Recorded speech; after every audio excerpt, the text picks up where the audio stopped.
हम वर्तमान amino acid sequencing and protein degradation. हमेशा से साइंटिस्ट के दिमाग में ये था कि प्रोटीन में किस तरह से अमीनो एसिड्स हैं, क्या इनका रूप है, कैसे दिखते हैं, कहाँ कैसे लोकेट करते हैं, कैसे वो सेकेंडरी स्ट्रक्चर फॉर्म करते हैं, कैसे इतना सारा एंजाइमेटिक काम हो, चाहे हार्मोनल काम हो, चाहे इम्यूनिटी में काम हो, कुछ भी हो, कैसे बनाते हैं ये, कैसे बीटा शीट बनता है। मतलब बहुत सारे सवाल अभी भी जो साइंस का जो आधारभूत जो रिसर्च है वो यही है कि इसमें बदलाव करके हम सजीवों के दुनिया में क्या बदलाव ला सकते हैं। तो एक प्रकार से हमारे जीवन के लिए जो आधारभूत स्ट्रक्चर है, संरचना है, वह संरचना इसी अमीनो एसिड्स के सीक्वेंसिंग पर डिपेंड करता है। तो प्रोटीन डिग्रेडेशन या प्रोटीन डाइजेशन जैसे टर्म्स आते हैं तो प्रोटीन डाइजेशन ही हम सबसे पहले शुरू करते हैं और फिर जो साइंटिफिक मेथड्स हैं उन मेथड्स की मदद से हम लोग सीक्वेंसिंग करेंगे, जिसमें सैंगर्स मेथड हो, नीन हाइड्रीन टेस्ट हो, एडवांस डिग्रेडेशन हो, इस तरह की चीजों को हम लोग करते हैं। जो सबसे पहला टॉपिक है वह है प्रोटीन डिग्रेडेशन। हमारे पास सवाल है कि व्हाई, क्यों चाहिए प्रोटीन को डिग्रेड करने की क्या जरूरत है। ठीक है, तो सवाल होता है कि हमें जो पॉलीपेप्टाइड्स हैं या पेप्टाइड्स हैं, है ना, लाइक हम पॉलीपेप्टाइड है, have to be break down, इनको तोड़ना है हमें। इस तरह की घटना सेल में कहाँ होती है, ठीक है ना। इस तरह की घटना विद इन द सेल कहाँ होती है। तो इस तरह की घटना जो है सेल के अंदर में दो जगह पर होती है। दो जगह हैं जहां पर इस तरह की घटनाएं देखी जाती है। Two sites in a cell where protein degradation और डाइजेशन टेक्स प्लेस। दो जगह ये घटनाएं होती हैं।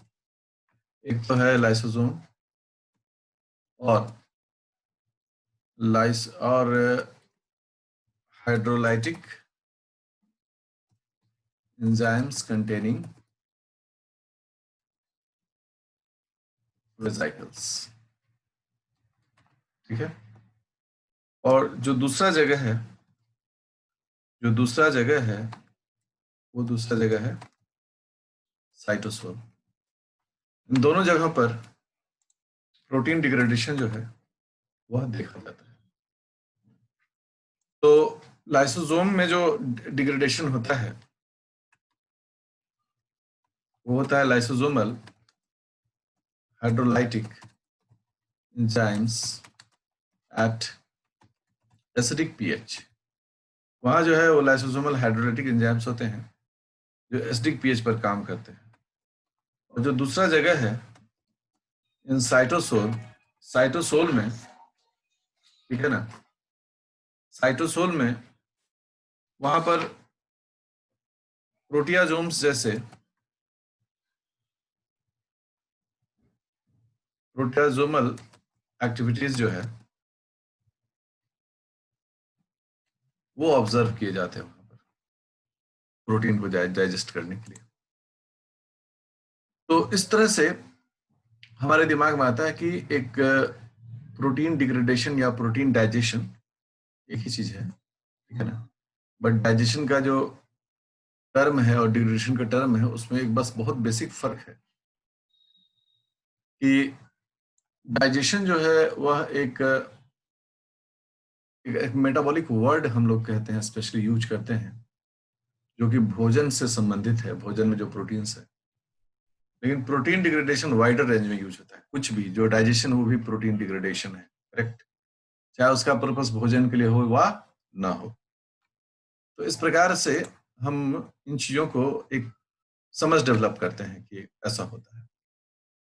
ठीक है, अब जो अगली बात है, जो अगला बिंदु है, वह बिंदु जो है वो हमारे सोच को और भी परिमार्जित, मतलब कि उसको अच्छे ढंग से काम करने के लिए उत्साहित करता है।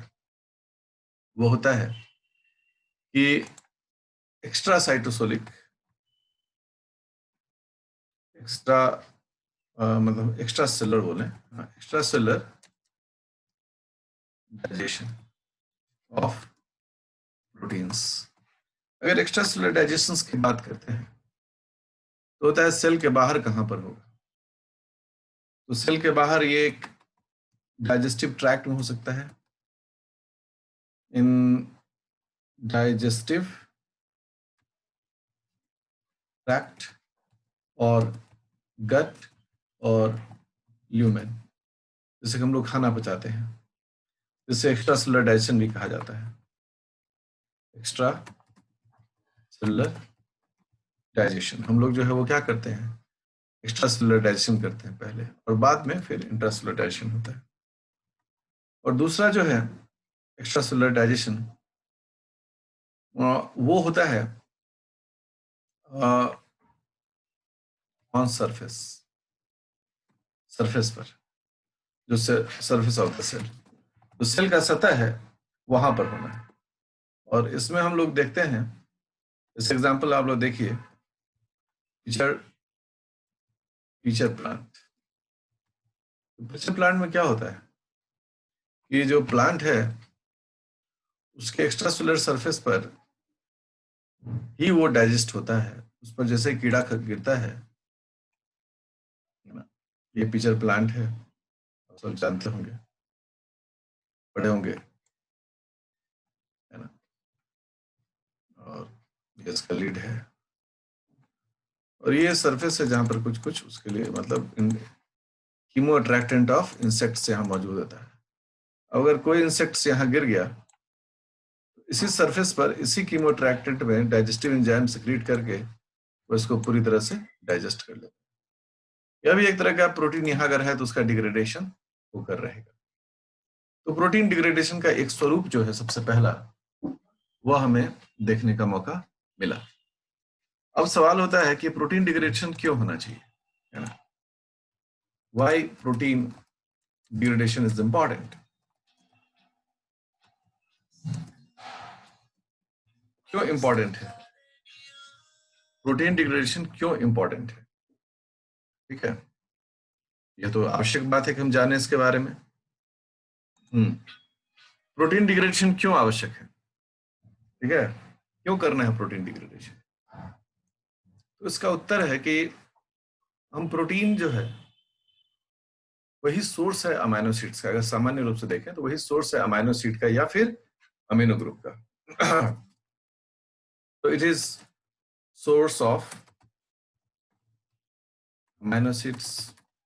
दूसरा, it is source of nitrogen. तीसरा, it is source of keto acids, ठीक है, ओके। तो इस प्रकार से प्रोटीन का डिग्रेडेशन करना बहुत ही आवश्यक है, क्योंकि हमें अमीनो एसिड्स चाहिए, या नाइट्रोजन का उपयोग करना है, क्योंकि प्रोटीन्स में नाइट्रोजन होते हैं, कार्बन हाइड्रोजन ऑक्सीजन के अलावा नाइट्रोजन भी होता है, या फिर कीटो एसिड्स चाहिए हमें। तो उन सब चीज के लिए हम प्रोटीन्स बना सकते हैं, प्रोटीन्स को डिग्रेड कर सकते हैं, ठीक है। इस कीटो एसिड के उपयोग से ऊर्जा प्राप्त कर सकते हैं, इसीलिए प्रोटीन से हमें ऊर्जा भी मिलता है, ठीक है ना। That's why protein is a caloric nutrient. एक बार आपसे सवाल पूछता है, भाई प्रोटीन से हमको कैसे ऊर्जा मिल जाएगा। हम सब कहते हैं ना कि प्रोटीन से तो हमें ऊर्जा प्राप्त होता है, अगर जब जरूरत से ज्यादा एनर्जी का डिमांड हो तो कार्बोहाइड्रेट और लिपिड की जगह पर प्रोटीन भी जलता है। वैसे प्रोटीन से जब भी ऊर्जा प्राप्त होता है और काफी लंबे समय तक यही काम चल रहा है, तो हम लोग मानते हैं कि वह जो व्यक्ति है वह बहुत ही भूख से और बहुत ही बुरे कंडीशन से जूझता है। और इस तरह की जो दो बीमारियां होती हैं जिसमें प्रोटीन कैलोरी में चेंज होना शुरू होता है, क्वाशियोर और मिरास्मस जैसे डिजास्ट्रस डिसऑर्डर्स है। सामान्य रूप से प्रोटीन का कैलोरिक यूज नहीं होना चाहिए, लेकिन है, यह एक है, इससे आपको कैलोरिक मतलब एनर्जी इससे आपको मिल सकता है। तो कभी भी कहेगा कि प्रोटीन से कैसे ऊर्जा प्राप्त हो सकता है, तो हम कहते हैं प्रोटीन डिग्रेडेशन के बाद अमाइनो एसिड के डिग्रेडेशन से हम कीटो एसिड्स प्राप्त कर सकते हैं और वह कीटो एसिड्स क्रेब्स साइकिल में सीधे प्रवेश कर सकता है या ग्लाइकोलिसिस में प्रवेश कर सकता है और इस प्रकार से वहां से हमें ऊर्जा प्राप्त होगा। अब इतने विषयों पर अगर किसी को कोई, अब आगे के क्रम में मैं इन सब चीजों को हटाता हूं। ओके, अब जो अगला विषय है, हमारा बिंदु है, वह है कि प्रोटीन को कैसे डिग्रेड किया जाए, कैसे प्रोटीन को तोड़ा जाए, कैसे प्रोटीन को खंड खंड विकसित किया जाए। यहाँ बहुत सारी चुनौतियां हैं, ठीक है ना। मतलब हम लिखते हैं challenges for the protein degradation. एकदम अच्छे से पढ़िए, एक एक चीज को सूझबूझ के साथ हम बताने की चेष्टा कर रहे हैं, ठीक है। जो मेरी समझ है उस समझ से मैं इन चीजों को आपके सामने रख रहा हूं। चैलेंज, सबसे बड़ा चैलेंज क्या है?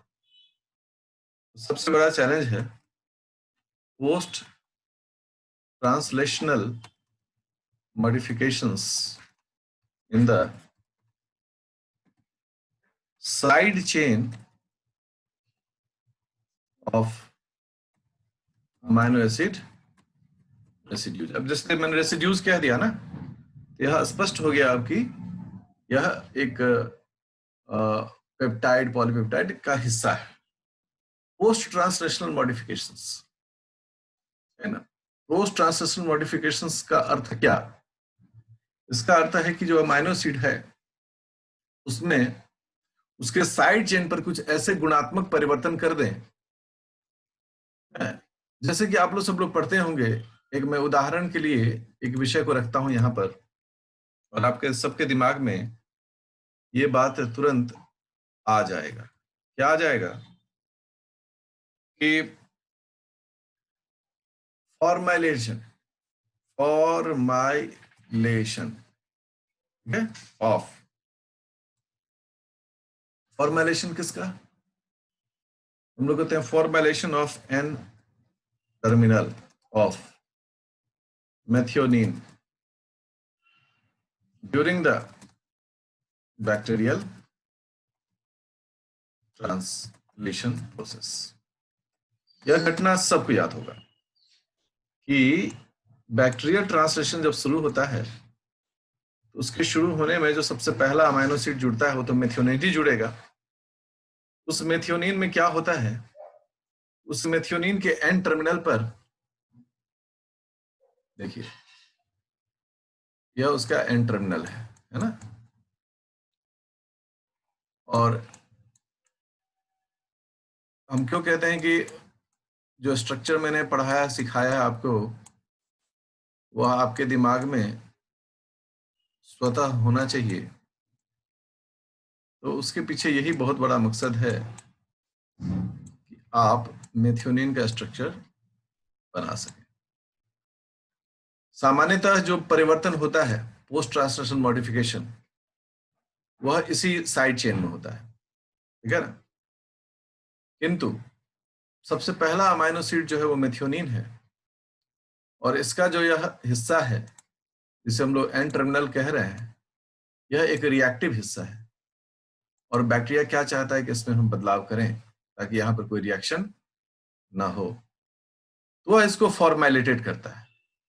और जब वो इसको फॉर्माइलेटेड करता है तो किस प्रकार करता है उसको आप देखिए, ठीक है ना। क्या करता है वो? यहां पर जो अमीनो है उसमें थोड़ा परिवर्तन करता है और उस पर एक फॉर्माइल ग्रुप, जिसे हम लोग फॉर्माइल ग्रुप बोलते हैं CHO, इसको लाकर जोड़ देता है।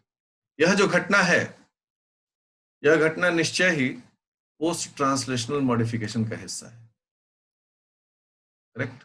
ये चैलेंज हो गया कि कैसे हम डिग्रेड करेंगे इसको। दूसरा जो चैलेंज है यहां पर वो है presence of covalent bonds during the structural modifications of proteins। Protein के आकार में बदलाव के दरमियान में उसमें कुछ ऐसे कोवेलेंट बॉन्ड्स बनते हैं, जैसे उदाहरण स्वरूप लें डाइसल्फाइड बॉन्ड्स। वो तो सामान्य रूप से यह बॉन्ड बनता ही है, ठीक है ना। और हम सब जानते हैं कि इस प्रकार के बॉन्ड्स को हम लोग कैसे शुद्धिकरण जब तोड़ेंगे तो कैसे इस बॉन्ड को हम, इसके चैलेंज को कैसे महसूस करेंगे। प्रेजेंस ऑफ कोवैलेंट बॉन्ड्स, ये भी एक चुनौती है डाइजेशन। तीसरी जो बड़ी चुनौती है, जो कि डाइजेशन के दरमियान में प्रोटीन डिग्रेडेशन, कल को आपको कोई पीएचडी प्रोजेक्ट कर रहे हैं या कुछ साइंटिफिक कर रहे हैं, आपको ये सब चीजें आपको बेसिक प्रोटोकॉल से बताया जाता है आपको क्या करना है। उसके अलावा क्या है कि complex protein formation. Complex protein formation का शब्द का अर्थ क्या हुआ, है ना। कॉम्प्लेक्स प्रोटीन फॉर्मेशन का मतलब हो गया जैसे ग्लाइकोप्रोटीन का बनना, जैसे लाइपोप्रोटीन का बनना, प्रोटीन्स का बनना, जैसे सल्फोप्रोटीन्स का बनना, जैसे न्यूक्लियोप्रोटीन्स का बनना। आप समझ में बात आ गई है आपके। प्रोटीन जब बन जाता है उसके उपरांत भी उसमें कई प्रकार के परिवर्तन होते हैं, और वह परिवर्तन कई प्रकार के होते हैं। ये सारे परिवर्तन जो है इसमें शुगर, लिपिड, सल्फेट, न्यूक्लियर, ये सब जुड़ रहा है। और इसके अलावा देखिए यहाँ किस तरह के होते हैं, फॉस्फोराइलेटेड, ठीक है, फॉर्माइलेटेड, मिथाइलेटेड, ठीक है, हम शॉर्ट फॉर्म बोले तो एसिटाइलेटेड। तो विभिन्न प्रकार की जो रासायनिक घटनाएं हैं वह भी इस प्रोटीन के साथ होता है। आपके मन में एक जिज्ञासा भाव होगा, जो लोग बहुत बायोकेमिस्ट्री में मेहनत नहीं करते हैं, दूर भागते हैं, उनके लिए बायोकेमिस्ट्री एक डरावना विषय की तरह दिखते रहता है। जैसे मैंने पहले ही क्लास में कहा था कि आप बस मन लगाकर मेरे साथ पढ़ें, आप देखें कि कितना उसमें आप गुणात्मक परिवर्तन हो जाएगा, ठीक है ना। एकदम याद रखें, गुणात्मक परिवर्तन हो जाता है।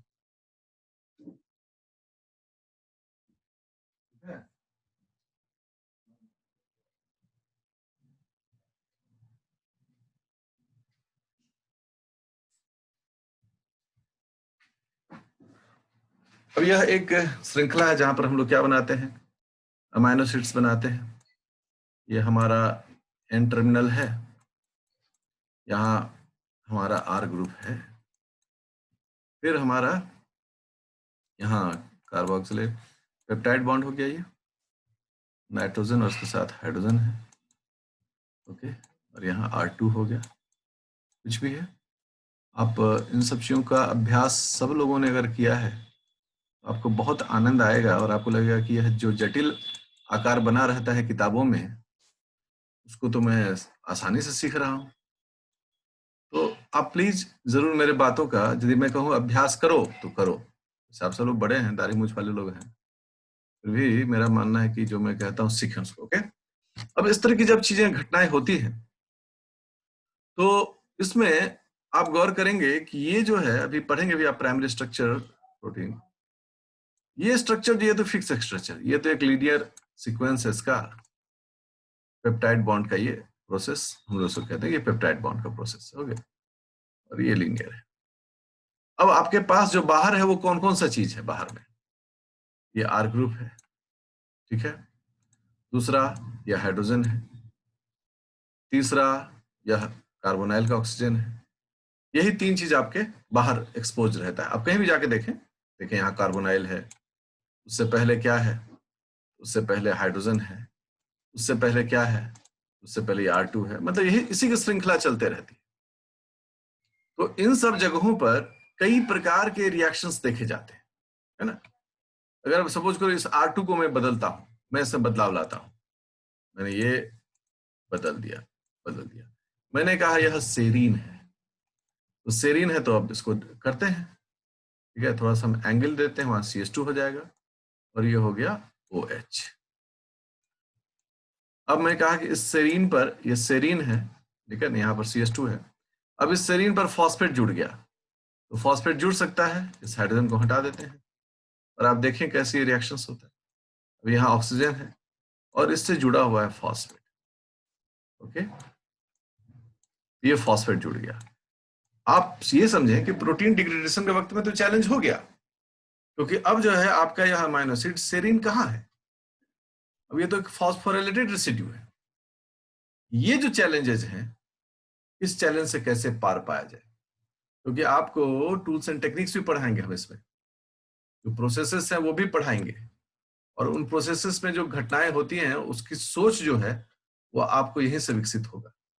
आप उस घटनाओं, उसका मैनुअल पढ़ेंगे, लैब मैनुअल, और वहां पर आपको लिखता है कि किन किन चीजों को हटाने की चेष्टा करनी चाहिए जब प्रोटीन डिग्रेडेशन करते हैं, तो आपको तत्काल यह याद आ जाएगा कि आनंद सर ने कहा था कि ऐसा तो इसमें होता है और हमें इन सब चीजों पर ध्यान देने की आवश्यकता है।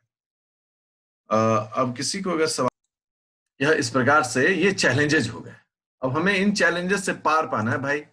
अगर ये चैलेंज को हम नहीं दूर करेंगे तो डिग्रेडेशन जो है हमारा हो नहीं पाएगा ठीक से, और हम प्रोटीन को पहचान नहीं पाएंगे, हम अमाइनो एसिड्स को पहचान नहीं पाएंगे, क्योंकि हम तो चूंकि केमिकल स्ट्रक्चर बनाते हैं इसलिए हम जानते हैं कि ये फलाना अमाइनो एसिड, लेकिन यदि वही आपको एक हम घोल दे दें और कहें कि इस घोल में बहुत सारे अमाइनो एसिड्स हैं, पहचान कर बताओ, तब तो बिना प्रायोगिक जो उपाय हैं उसके बिना तो काम नहीं चल सकता है, ठीक है।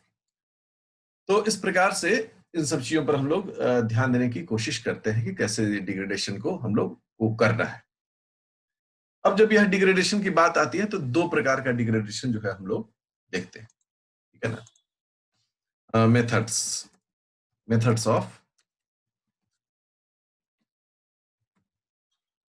Of protein degradation. Protein degradation के हम लोग दो मेथड देखते हैं, एक सेलुलर मेथड। सेलुलर मेथड्स मतलब हो गया जो सेल के द्वारा होता है, जिसके बारे में मैंने आपको पूर्व में बताया था, और दूसरा होता है लैब मेथड्स।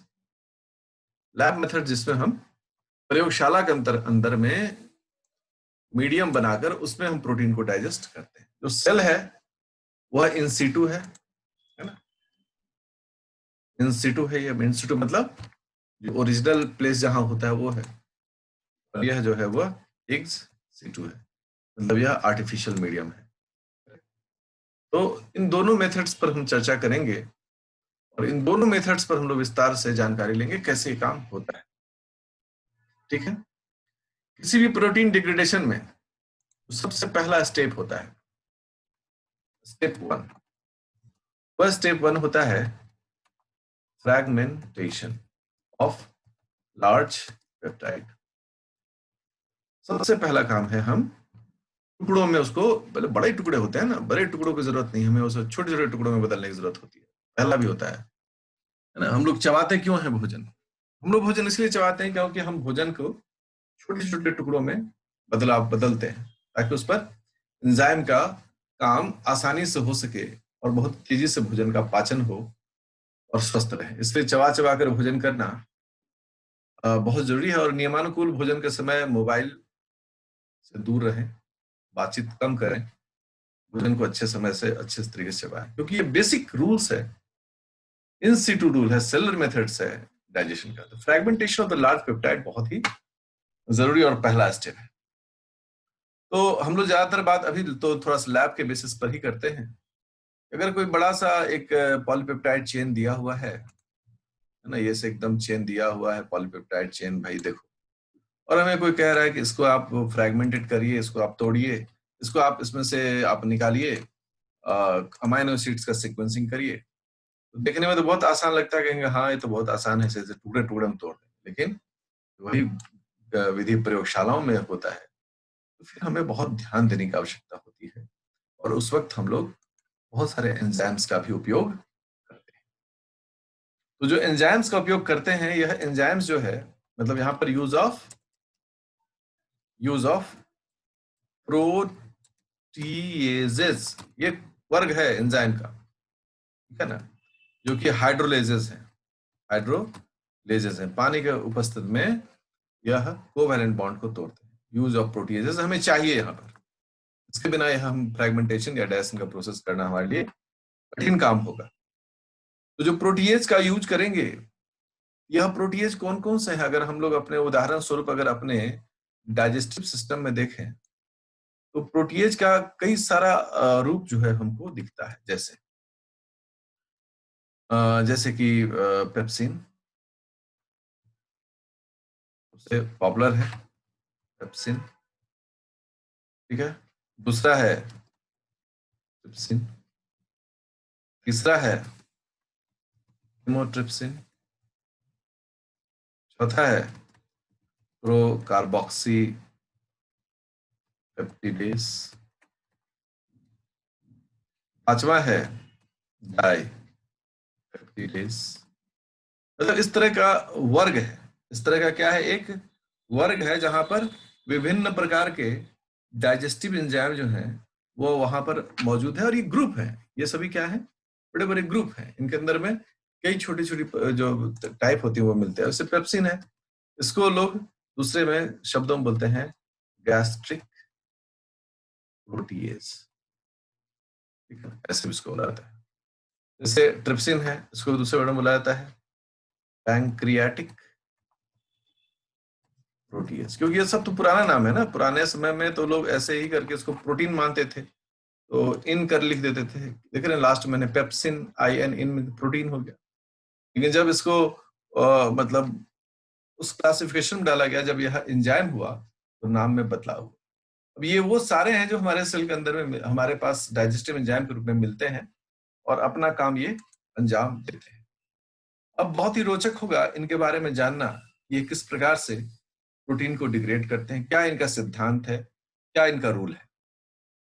सबसे पहला जिस विषय को हम उठाते हैं वह है कि स्टेप जो है वह है किस प्रकार से ट्रिप्सिन का उपयोग, यूज ऑफ ट्रिप्सिन। आप जानते होंगे कि ट्रिप्सिन जो है वह acts on alkaline pH eight normal body temperature, मतलब हम लिखते हैं 37 डिग्री सेल्सियस, क्योंकि नॉर्मल बॉडी टेम्परेचर है। तो ट्रिप्सिन जो है वह ऐसे, और सबसे ज्यादा बायोलॉजिकली ट्रिप्सिन का ही सदुपयोग होता है। आप देखें प्रयोगशालाओं में भी, अगर हम कहीं प्रोटीन हमें डाइजेस्ट करना है, डीएनए आइसोलेशन करना है, डीएनए में बहुत सारे रूपांतरण होते हैं, तो प्रोटीन हटाने के लिए हिस्टोन जैसे प्रोटीन या दूसरे अन्य जो प्रोटीन जो इंटरैक्ट करते हैं, हम लोग ट्रिप्सिन का ही सदुपयोग करते हैं, ठीक है। तो ट्रिप्सिन जो है वह क्या इसके लिए इसका है कि भाई इसका ट्रिप्सिन अगर काम करे तो क्लीवेज पॉइंट क्या होगा। Cleavage point in a peptide chain, आप पॉलीपेप्टाइड भी समझेंगे, ठीक है ना, मेरे से फिर दोबारा कंफ्यूज नहीं होना है, ये पेप्टाइड में सब आ कर दे रहे हैं हम सबका। वो है at C terminal of lysine. ये यहाँ यहाँ याद रखो सभी छात्र छात्राओं, यहाँ सिंगल अल्फाबेट ज्यादा यूज होता है, इसलिए मैं अभी लिख दे रहा हूँ आपको ट्रिपल फॉर्म में, लेकिन आपको निश्चय ही आपको ये याद रखना पड़ेगा। C terminal of lysine and arginine. अभी मैं इसमें बहुत कुछ बताने वाला हूँ, अपने भी परेशान ना हो। हम लोग बहुत लोगों ने जो पढ़ा होगा उनके मन में इसमें जो ऑब्जेक्शंस हैं वह भी आ गए होंगे, लेकिन मैं क्रमशः ही बढ़ता हूँ, ठीक है। अब मैं एक सीक्वेंस बनाता हूं, आप देखें, ठीक है। Lysine, alanine, valine, valine, methionine, ठीक है। Lysine, valine, alanine, alanine, arginine, valine, glycine, valine, alanine. ऐसे मैंने एक सीक्वेंस बनाया। अंडरस्टूड है कि इसका लेफ्ट साइड में एन टर्मिनल है और राइट साइड में ये सी टर्मिनल है, ये अंडरस्टूड है। अब देखो जितने लोगों ने पिछले क्लास को पढ़ा होगा, या मैं आजकल तो वीडियोज भी शेयर कर दे रहा हूं, अब मैं देखता हूं कि आप लोग उसको देखते रहते हैं, प्लीज मेरे पढ़ाए हुए क्लास को एक बार फुल रिवाइज जरूर करिए बैठकर वीडियो से, एकदम उसी तरह से पूरी तरह से रिवाइज करिए उसको। इसका जो है बेनिफिट क्या होगा कि दोहरीकरण होने से ना दोबारा तिबारा उसको देखने से ना, जो छोटी छोटी चीजें जो मैं बोल रहा होता हूँ, जो कंफ्यूजन आपको कहीं रहता है, आप देखेंगे कि ज्यादातर वक्त में वो कंफ्यूजन दूर ही हो जाता है। तो सबसे पहला हमारा जो कार्य है, वह कार्य हमें पहचानना है कि इसमें लाइसिन और आर्जिनिन कहाँ है। Glycine, alanine, valine, valine, methionine, lysine. तो पहला हमने इसको यहाँ पर घेर दिया, भाई ये लाइसिन। और फिर आर्जिनिन भी दिख रहा है, तो आर्जिनिन को भी मैंने यहाँ पर। अब हमारे पास दो जो है यहाँ पर आ गए, ठीक है ना, एक लाइसिन और एक आर्जिनिन। अब हमें काटने की जरूरत है। अब इसके सी टर्मिनल, तो सी टर्मिनल किस साइड है? सी टर्मिनल हमेशा इस साइड है। हमेशा बोलता हूं जी कि आपकी समझ एकदम दुरुस्त रहे। ये हो गया आपका सी टर्मिनल, ठीक है, और ये हो गया आपका एन टर्मिनल। आप यहां लिखते हैं, ये है एन, ये है बाबू, ये सी है। इसका मतलब इस अमाइनो एसिड को भी, अगर आर को भी हम देखें, तो आर में भी क्या है? हम लोग कहेंगे कि सर इस आर का सी टर्मिनल इधर होगा, नहीं, एन टर्मिनल इधर होगा और सी टर्मिनल यहां होगा। अर्थात सर कि इसको यदि हम काटें, तो मेरे लिए जो काटने का चाकू होगा, वह चाकू आर और भी के बीच में इसको काटेगा, ऐसे, ठीक है। और सर उसी प्रकार से आप देखें कि ये जो लाइसिन है, इसका इस साइड एन टर्मिनल हो जाएगा और इस साइड सी टर्मिनल हो जाएगा। अर्थात अगर इसको भी हम काटें, तो लाइसिन और वैलिन के बीच में इसको हम काटें। इस प्रकार से हमारे पास तीन टुकड़े जो है इसके मिलेंगे, glycine, alanine, valine, valine, methionine, lysine, ठीक है। दूसरा टुकड़ा मिलेगा, वो होगा valine, alanine, alanine, arginine. And तीसरा सेगमेंट होगा वैलिन, ग्लाइसिन, वैलिन, एलानिन। इस प्रकार से तीन टुकड़ों में टूट जाएगा। अब अगर गौर करें, जो जहां टूटा तोड़ा गया है, आप उसको तुरंत एक रिव्यू करिए। आप देखेंगे कि इसका जो लास्ट है सी टर्मिनल पर, सी टर्मिनल पर कौन है? लाइसिन। इसका सी टर्मिनल पर कौन है? आर्जिनिन। लास्ट सेगमेंट को देखने की जरूरत नहीं है, क्योंकि हो सकता है कि यहाँ पर हो भी लास्ट में, यहाँ पर कुछ हो भी या यहाँ कुछ ना भी हो सकता है। बट जो दो टुकड़े हैं उसमें निश्चित रूप से अंत में, मतलब सी टर्मिनल पर, कोई ना कोई लाइसिन या आर्जिनिन होना चाहिए। यह पहचान के लिए, ये बोलते हैं कि माइक्रो ऑब्जर्वर कैसे चीजों को सूक्ष्मता से समझता है।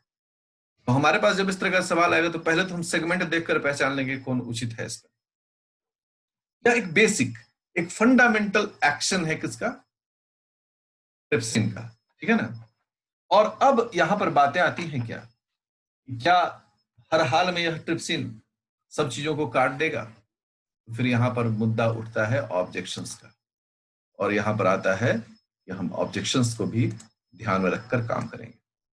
भाई, हम क्यों मानते हैं कि नेट की जो परीक्षा होती है वो बहुत कठिन परीक्षाओं में से एक है, और निकलते हैं यहाँ, अपने यहाँ से तो बहुत लोग क्वालिफाई करते हैं। इसके पीछे यही है कि मैं हर चीज को पढ़ाता हूँ, ये जाने बिना कि आप जानते हैं या नहीं जानते। तो सबसे पहला जो ऑब्जेक्शन है इसमें, है ना, वह ऑब्जेक्शन है कि प्रोलीन का की उपस्थिति। जो सबसे पहला ऑब्जेक्शन है वह यह है कि प्रोलीन को अगर हम देखते हैं, वह बहुत ही आवश्यक है। और उसकी आवश्यकता कैसे है? तो कहते हैं क्या कि अगर इफ अ प्रोलीन, हाँ, residue is on the C side of the cleavage site, ठीक है, तो क्या होगा result? No break down of peptide. Peptide जो है उसका ब्रेक डाउन नहीं होगा। पहला शर्त यह है, और मैं इसको कोशिश करूंगा कि अभी मैं बता भी दूं इसको। और दूसरा शर्त जो है इसका, वह क्या है कि अगर if acidic residues, acidic residues कौन है? Aspartate, glutamic acid, aspartic acid, glutamic acid are present on either side of the cleavage site। तो रिजल्ट क्या होगा यहां पर? कि वेरी स्लो रेट ऑफ, ठीक है, very slow rate of breakdown. तो आप इन सब चीजों को अभी ग्रहण करिए, लिख लिए होंगे। अगले क्लास में हम लोग इससे आगे बढ़ेंगे और इसका अनुप्रयोग देखेंगे, ठीक है। तो तब तक के लिए सब लोग को गुड बाय, अपना ध्यान रखिए।